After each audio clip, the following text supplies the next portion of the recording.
So girls, our next topic is bounds. So bounds क्या होता है? Let S be a non-empty subset of real numbers. कि ऐसा आपने कोई भी एक non empty subset of real numbers ले लिया, मतलब कोई भी एक सेट ऑफ रियल नंबर्स ले लिया. If there exists a real number k such that x is less than equal to k for all x belongs to S, then k is said to be an upper bound of S. The set S is said to be bounded above or bounded to the right if it has an upper bound. Similarly, देखो इसका क्या मतलब है कि आपके पास जो set है x, मतलब जो सेट S के सारे एलिमेंट्स हैं वो k से छोटे हैं, then k is said to be an upper bound. Similarly, if there exists a real number L such that आपके सेट के सारे एलिमेंट्स इस L से बड़े हैं, then L is said to be lower bound of S. S is said to be bounded below or bounded to the left if it has a lower bound. The set S is said to be bounded if it has both, if it is both bounded below and above. So ये देखो एक example देखते हैं कि आपके पास एक set है -3, 10. तो अब आप ये देखो, अगर आप इस सेट का कोई भी एलिमेंट लेते हो x, तो वो डेफिनेटली -3 से बड़ा होगा कि नहीं होगा? All the elements of this set will be greater than or equal to -3 and all the elements of this set will be less than or equal to 10. So that means -3 is a lower bound of this set and 10 is upper bound. So basically I will say that this set S is bounded above as well as bounded below. Similarly, A2, A3, A4, they are all bounded sets. They are all bounded above as well as bounded below. Now, let us come to the definition of least upper bound. So, as the name itself is telling, upper bound means जिसने set को ऊपर से bound किया है उनमें से सबसे छोटा, लीस्ट. जैसे कि फॉर एग्जाम्पल अगर मैंने यही ले लो, आप ये सेट ले लो -3, 10. अब आप ये देखो, जब आप -3 से 10 तक सेट ले रहे हो तो इस सेट के लिए अपर बाउंड क्या मैं बोल सकती हूँ कि x is less than equal to 11 for this set? Yes, बिल्कुल बोल सकती हूँ. सारे एलिमेंट्स 11 से भी छोटे हैं, सारे एलिमेंट्स 12 से भी छोटे हैं, 13 से भी छोटे हैं. So x is less than equal to 11 as well as x is less than equal to 12 and so on. So 10, 11, 12, 13, 14, 15 up to infinity, they are all upper bounds of this set. But least among the upper bounds. तो अगर आप देखो 10, 11, 12 up to infinity में से सबसे छोटा upper bound कौन सा है? Least upper bound. सबसे छोटा upper bound कौन सा हुआ? 10 हुआ. So that means 10 is the least upper bound of this set. So अगर मुझे A1 का upper bound find करना है तो upper bound तो कुछ भी हो सकता है. मैं बोल दूँ let 15. So 15 is an upper bound of A1. बोल सकती हूँ, बिल्कुल बोल सकती हूँ. But least upper bound जब मैं बोलूँगी, so least upper bound is 10. So let S be a non-empty subset of R which is bounded above. जैसे कि ये एक subset है which is bounded above. Then there exists a real number u which is smallest of all the upper bounds of S. Smallest of all the upper bounds of S. That is for any other upper bound u dash of S. कि मतलब अगर आपके पास कोई और upper bound भी है S का, तो ये जो u होगा उनसे छोटा होगा. इसको हम लिखते कैसे हैं? Least upper bound of S, LUB. Least upper bound, LUB. So this number u is called the least upper bound of S, और इसको सुप्रीमम भी बोलते हैं, और supremum of S. So supremum of S भी बोलते हैं, least upper bound of S भी बोलते हैं. फिर आपको याद रखना है कि जो least upper bound of a set होता है, इट इज यूनिक. ठीक है। सो इस सेट का लीस्ट अपर बाउंड जो है वो 10 है। अपर बाउंड्स बहुत सारे हैं, उनमें से जो सबसे छोटा होगा that will be least upper bound. Same goes for the greatest lower bound. तो अब आप देखो x जो है -3 से बड़ा है, तो -4, -5, -6 सबसे बड़ा है। So they are all the lower bounds of this set. अब उन सब लोअर बाउंड्स में से ग्रेटेस्ट, सबसे बड़ा, is known as the greatest lower bound. So let S be a non-empty subset of R which is bounded below. Then there exists a real number L which is greatest of all the lower bounds. That is, for any other lower bound L dash of S, we have L dash is less than equal to L. This number L is called the greatest lower bound, written as GLB of S, और इसको infimum of S भी बोलते हैं, GLB of S या फिर infimum of S. अब इसमें एक जो कन्फ्यूजन होती है स्टूडेंट्स को वो ये होती है कि it is not necessary that LUB and GLB belong to the set. जैसे कि अब आप इस सेट को अगर देखो तो इसका ग्रेटेस्ट लोअर बाउंड है -3, लेकिन -3 इस सेट में बिलोंग नहीं करता. ठीक है. So this is not necessary that greatest lower bound और upper lower bound, greatest lower bound और least upper bounds belongs to the set. So एक मिनट,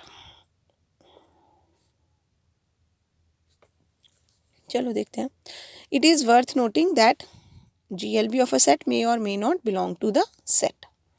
अब इन्होंने लिया है let S is equal to X such that X belongs to a rational number and X is always less than equal to 0. तो अब क्योंकि X हमेशा 0 से छोटा है तो this set is unbounded because it is not bounded below. However देखो ये वाला जो सेट है, 0 से छोटे रैशनल नंबर्स अगर आप लोगे तो छोटे जितने मर्जी जा सकते हैं, तो आपको कोई भी लोअर बाउंड नहीं मिलेगा सेट का.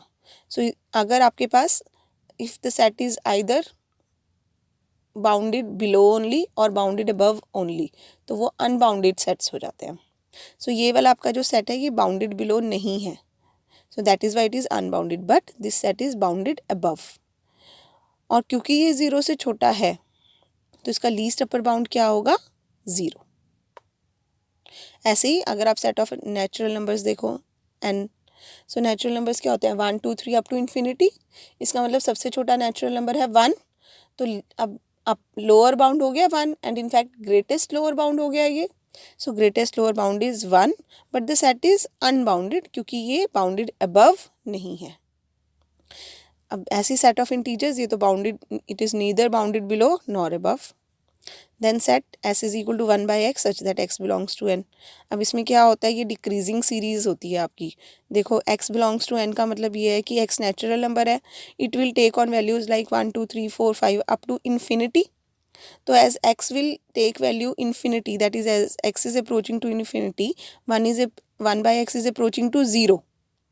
सो इसका मतलब ये देखो, और अगर जब आप वैल्यूज़ भी डाल रहे हो तो ये डिक्रीजिंग सीक्वेंस बन रही है आपकी. इसका मतलब अल्टीमेटली 0 पे जाके ये सीक्वेंस स्टॉप हो जाएगी.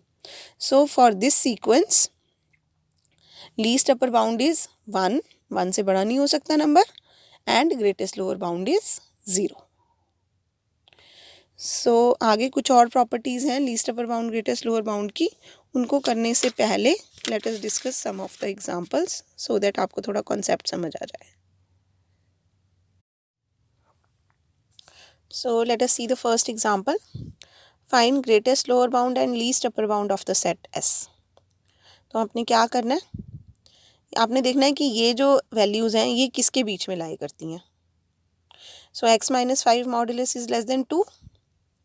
इसका मतलब क्या हुआ, that x - 5 lies between -2 to 2. तो x will lie between 3 to 7 adding 5 on all the sides. अब यहाँ से आपको यहाँ पहुँचना है, तो इसके लिए आपको पता है पहले आप इसको ऐसे लिखोगे.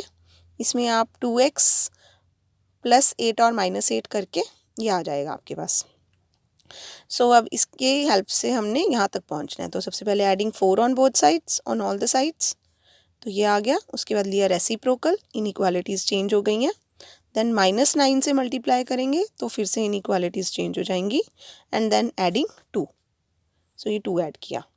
सो ये बीच वाली टर्म तो हमारी यही बन जाती है. ये बन गया 5/7 एंड 13/11। इसका मतलब ये जो S है this lies between 5/7 to 13/11. So least upper bound is 13/11 and greatest lower bound is 5/7 for this set. Similarly, next example. So find the LUB and GLB in each case. n+1/n. So ये देखो n+1/n को हम कैसे लिख सकते हैं 1+1/n करके। तो अब क्योंकि n एक नेचुरल नंबर है तो definitely n is greater then 0 and in fact n is greater then और इक्वल टू 1। तो अब n अगर पॉजिटिव है तो 1/n भी पॉजिटिव होगा, लेकिन अगर n greater than equal to 1 है तो 1/n will be less than equal to 1। अब इस यहाँ तक पहुँचना है। So adding 1 on both sides. So 1+1/n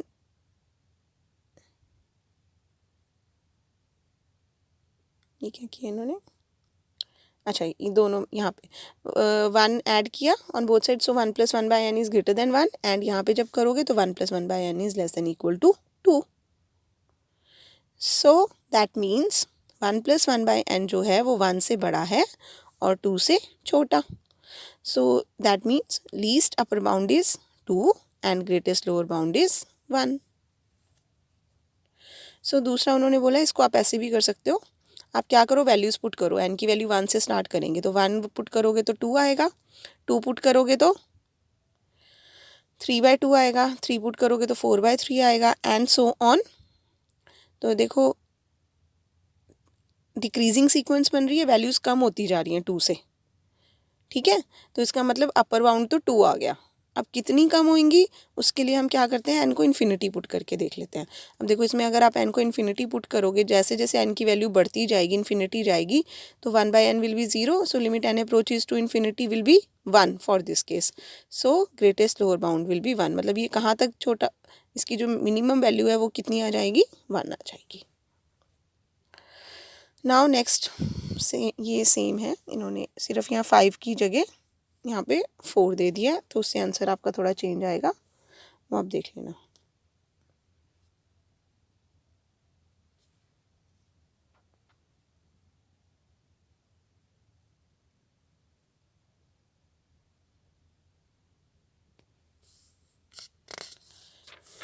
next पे चलते हैं। Let S is equal to this.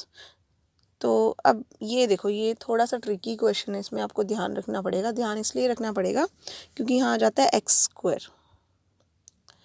सो अब आप ये देखो कि अगर आपकी x की वैल्यू -6 और 4 के बीच में लाई करती है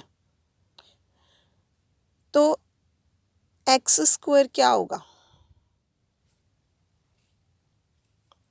देखो x की वैल्यू -5 हो सकती है यहाँ से, इसका मतलब x² can be equal to 25। x की वैल्यू -6 भी हो सकती है तो x² जो है वो 36 भी हो सकता है। तो इसी वजह से just for the sake of symmetry they are saying कि x अगर 4 से छोटा है तो x 6 से भी छोटा होगा। 4 जो है वो 6 से छोटा होता है। यहाँ पे आप बेशक स्ट्रिक्ट इनइक्वालिटी भी लिख दो सकते हो क्योंकि 4 is strictly less than 6। If 4 is strictly less than 6 तो यहाँ पे भी फिर स्ट्रिक्ट इनइक्वालिटी आएगी। Now your x lies between -6 to 6। So mod x is less than equal to 6 ही आएगा अब, क्योंकि -6 तो हो सकती है ना वैल्यू, +6 नहीं हो सकती बट -6 हो सकती है क्योंकि, तो यहाँ इक्वालिटी है तो यहाँ पे इक्वालिटी आएगी। अब अगर इसकी स्क्वायरिंग कर दो आप तो that means x² is less than equal to 36, लेकिन x² है तो पॉजिटिव, हमेशा पॉजिटिव होता है।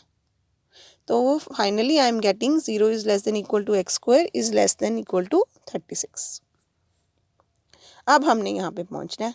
So adding 2 on all the sides and then taking reciprocal. Reciprocal लेने से इनइक्वालिटीज़ जो है वो चेंज हो गई हैं। सो फाइनली ये आपका आंसर आ गया। सो that means least upper bound is 1/2 and greatest lower bound is 1/38। अगर आपको क्वेश्चन में कहीं पे इक्वालिटीज़ को लेके डाउट होता है तो आप जहाँ पे इक्वालिटी बन रही है वो वैल्यू देख लो कि क्या वो सेटिस्फाई होगी या नहीं होगी। जैसे यहाँ पे मुझे डाउट हो रहा था कि इक्वालिटी आनी चाहिए या नहीं, तो मैंने देखा अगर mod x less than equal to 6 है तो x की वैल्यू +6 और -6 हो सकती है, तो -6 पे इक्वालिटी है, बिल्कुल -6 हो सकती है, तो इसीलिए यहाँ इक्वालिटी आएगी। So I hope this is clear to you. Next question भी ऐसे ही है, mod x is less than equal to √3/2, तो इसका मतलब x² will be less than equal to 3/4, लेकिन x² हमेशा पॉजिटिव होता है तो ग्रेटर देन इक्वल टू 0 लिखेंगे। ये हमें इसलिए लिखना है ना क्योंकि हमने लोअर बाउंड भी फाइंड करना है, तो अगर हम ये 0 नहीं लिखेंगे तो हमें लोअर बाउंड नहीं मिलेगा। अब x² मिल गया, अब हमने यहाँ पहुँचना है। सो पहले माइनस से मल्टीप्लाई किया, इनइक्वालिटी चेंज हो गई, फिर उसमें 1 ऐड किया, 1 ऐड करने से ये आया, देन टेकिंग अंडर रूट, सो इन्होंने इसको ऐसे लिख के फिर अंडर रूट लिया है। आप यहाँ पे डायरेक्टली भी ले सकते थे। अंडर रूट लेने के बाद फिर से उसको माइनस से मल्टीप्लाई किया, सो फिर से माइनस से मल्टीप्लाई करके finally I am getting this answer. इन्होंने इसको y लेके किया है, मर्जी आपकी, आप y लेना चाहते हो ले लो, नहीं तो आप बिना y के भी कर सकते हो। तो जब आपके पास ये आ गया, that means now this set is having greatest lower bound as -1 and least upper bound as -1/2. Next है, prove that the set n-1 over n+1 such that n belongs to n is bounded.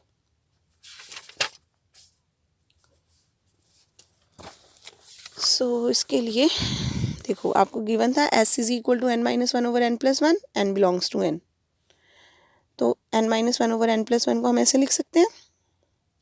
Now since n is a natural number, so therefore n will be greater than or equal to 1 होगा, that means n+1 is greater than equal to 2, that means 1 over n+1 is less than equal to 1/2।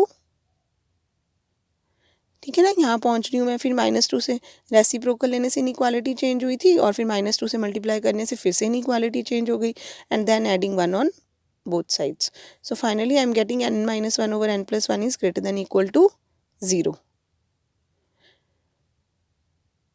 ठीक है, so further मैंने आपको जैसे बताया ही है कि अपर, अब ये क्या आ गया कि ग्रेटर देन इक्वल टू 0 है तो ग्रेटेस्ट लोअर बाउंड आ गया। अब अपर बाउंड के लिए अगेन क्योंकि डिक्रीजिंग सीक्वेंस बन रही है, तो अगर मैं इसमें n अप्रोचेस टू इन्फिनिटी करती हूँ तो आंसर 1 आ रहा है।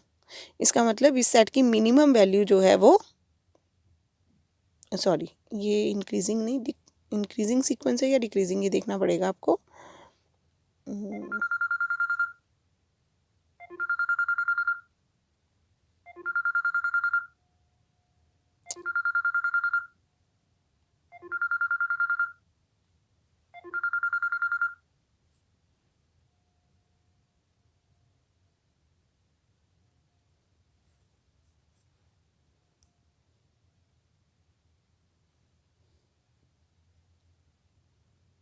क्या हुआ?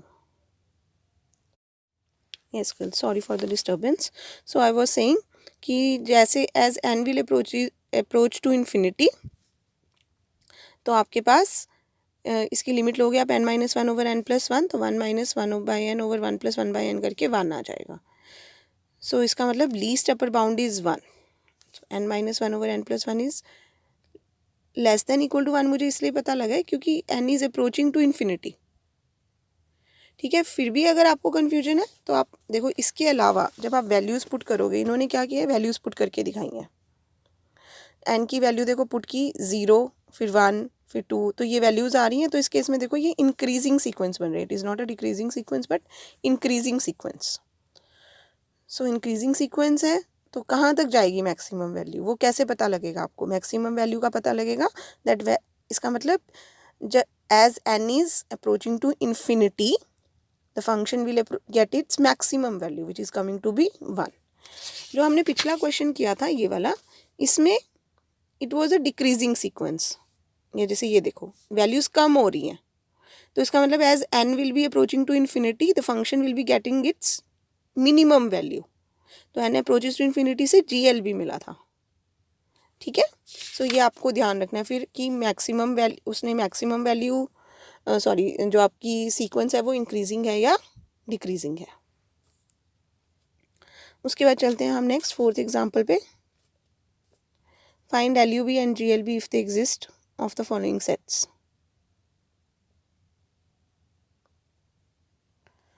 सो ये तो सेम है बिल्कुल जैसा अभी हमने करा था, ये वाला -√1 माइनस एक्स स्क्वायर की जगह अब यहाँ पे -√1 माइनस 4x स्क्वायर है। अब इन्होंने ना इस क्वेश्चन को पता नहीं बिल्कुल ही और ही किसी तरीके से किया है, तो आप अपने ऑल्टरनेट के लिए इसको पढ़ना चाहते हो तो पढ़ सकते हो, otherwise I will suggest you कि आप इसको सेम वैसे ही करो जैसे हमने लास्ट क्वेश्चन किया था। सो जैसे हमें mod x less than equal to half given है, तो क्योंकि मुझे एक्स स्क्वायर चाहिए तो एक्स स्क्वायर जो है वो 1/4 से छोटा होगा, लेकिन मुझे लोअर बाउंड भी फाइंड करनी है, तो ये 0 ग्रेटर देन इक्वल टू होगा ही क्योंकि स्क्वायर है। और फिर धीरे धीरे इसको फॉलो करो, -4 से मल्टीप्लाई किया, फिर 1 ऐड किया, अंडर रूट लिया एंड देन माइनस से किया मल्टीप्लाई, तो I am getting GLB as -1 and least upper bound as 0। So GLB is -1 and least upper bound is 0। तो इन्होंने थोड़ा कंफ्यूज करके किया, आप डायरेक्टली कर सकते हो। नेक्स्ट है let s is equal to 3x + 1 / 2x + 3 such that x - 1 is less than 2। तो अब बहुत क्वेश्चन हम कर चुके हैं ऐसे, तो आपको पता है इसको पहले आपने इस तरह से लिखना है। इसका मतलब क्या हुआ, that x - 1 lies between -2 to 2, फिर x पे जाओगे, फिर 2x, फिर +3 करोगे, फिर उसका रेसिप्रोकल लेने से इनइक्वालिटीज़ चेंज हो जाएंगी, फिर -7/2 से मल्टीप्लाई करेंगे तो फिर से इनइक्वालिटीज़ चेंज हो जाएंगी एंड देन एडिंग 3/2, तो फाइनली ये आ गया आपके पास। सो इसका मतलब GLB is -2 and least upper bound is 10/9। So next हमारे ट्रिग्नोमेट्री वाले क्वेश्चन हैं थोड़े से, this we will discuss in the next video.